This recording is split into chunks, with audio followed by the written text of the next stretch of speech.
Assalamualaikum warahmatullahi wabarakatuh. Saya Muhammad Ikram Dani dari kelas 6E dengan NPM 1835223290. Di sini saya akan mempresentasikan utang negara. Pengertian utang negara. Utang negara adalah suatu utang yang dikeluarkan atau dijamin oleh pihak pemerintah pada suatu negara. Artinya, utang negara adalah surat utang yang dikeluarkan oleh pemerintah nasional. Selanjutnya, kenapa negara harus berhutang? Surplus adalah suatu keadaan dalam suatu waktu di mana pendapatan yang diterima pasca tentu dari perorangan, rumah tangga ataupun perusahaan lebih besar ketimbang pengeluaran dalam perskala yang sama. Selanjutnya adalah ada defisit. Apa sih defisit? Defisit adalah keadaan atau situasi kekurangannya kas dalam keuangan, yakni anggaran belanja negara atau kas perusahaan. Defisit ini biasanya terjadi pada sebuah organisasi, yakni pemerintahan yang memiliki pengeluaran dan penghasilannya. Imbang. Apa sih imbang? Imbang adalah suatu keadaan yang dimana pendapatan yang diterima pada skala tertentu memiliki keseimbangan dengan pengeluaran pada skala yang sama. Dari mana pemerintah bisa menutup defisit? Jawabannya adalah dari berhutang.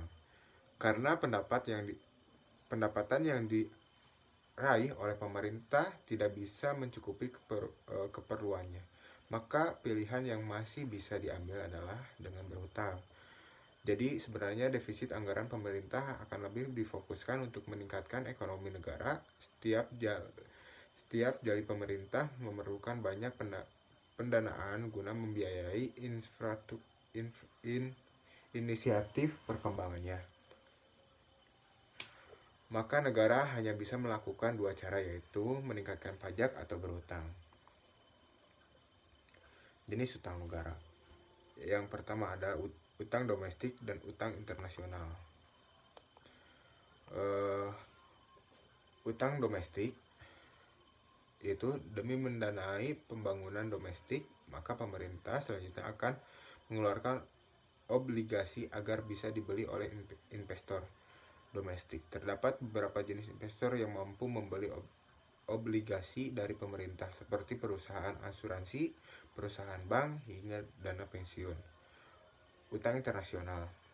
Utang internasional adalah bagian utang mana pembeli dari surat utang tersebut adalah pihak investor dari luar negeri. Pinjaman yang didapat beserta dengan bunganya harus dibayar dalam mata uang pinjaman tersebut.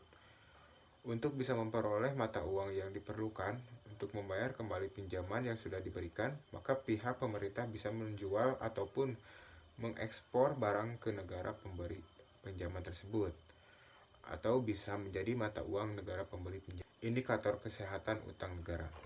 Indikator yang digunakan untuk menilai kesehatan ekonomi pemerintah dan tingkat utang suatu pemerintah dalam rasio utang terhadap PDB-nya.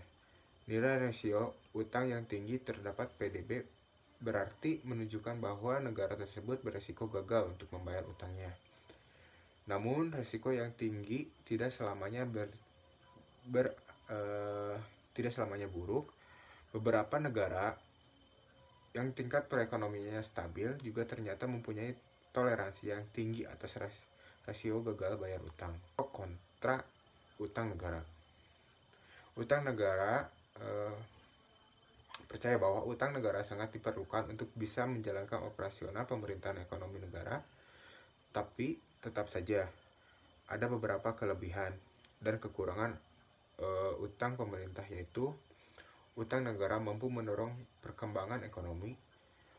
Pihak pemerintah bisa menggunakan utang sebagai suatu saluran instrumen kebijakan ekonomi. Penerbit surat utang mampu merangsang pasar obligasi dan korporasi yang tengah berkembang. Beberapa pengkritik menilai bahwa utang negara mempunyai banyak kelebihan, yaitu utang negara bisa melahirkan efek crowding out. Yang kedua, berimbas pada devaluasi mata uang. Yang ketiga adalah utang sangat rentan sekali terhadap pelarian modal. Terima kasih.